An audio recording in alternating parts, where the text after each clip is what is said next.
Doctor Yunus প্রধান উপদেষ্টা হিসেবে ছিলেন, এখন তাকে প্রেসিডেন্ট করা হবে এবং বিপ্লবী জাতীয় সরকার গঠন করা হবে।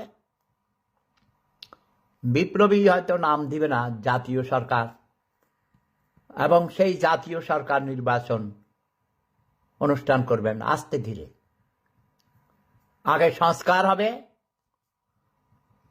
স্বৈরাচারী হত্যাকারীদের বিচার হবে, যারা লুটপাট করেছে মানুষের সম্পদ, সে আওয়ামী লীগ হোক, খাওয়ামী লীগ হোক, আমার মা হোক, বাপ হোক, ভাই হোক, ভাতিজা হোক, স্বাস্থ্যবাহী সেন্টু হোক, কাউকে ছাড়া হবে না। প্রফেসর ডক্টর মোহাম্মদ ইউনূস সাহেব আমার অত্যন্ত প্রিয়, শ্রদ্ধাভাজন। একসঙ্গে কাজ করেছি প্রায় 20-25 বছর।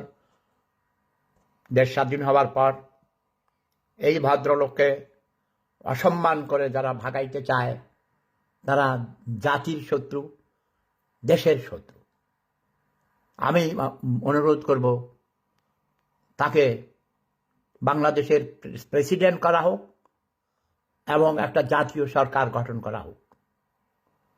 জাতীয় সরকারে সব তরুণ তরুণীদেরকে নেওয়া হবে, কয়েকজন বুড়া থাকবে, মিনিমাম 50% থাকবে তরুণ তরুণী, আর 50% থাকবে, 50%-এর মধ্যে 40% থাকবে অর্ধবয়সী, মানে বিলো 70, আর কত হইল 40 আর 50 90, আর 10% থাকবে অ্যাবাভ 70। বুড়া টুড়াও থাকবে কিছু,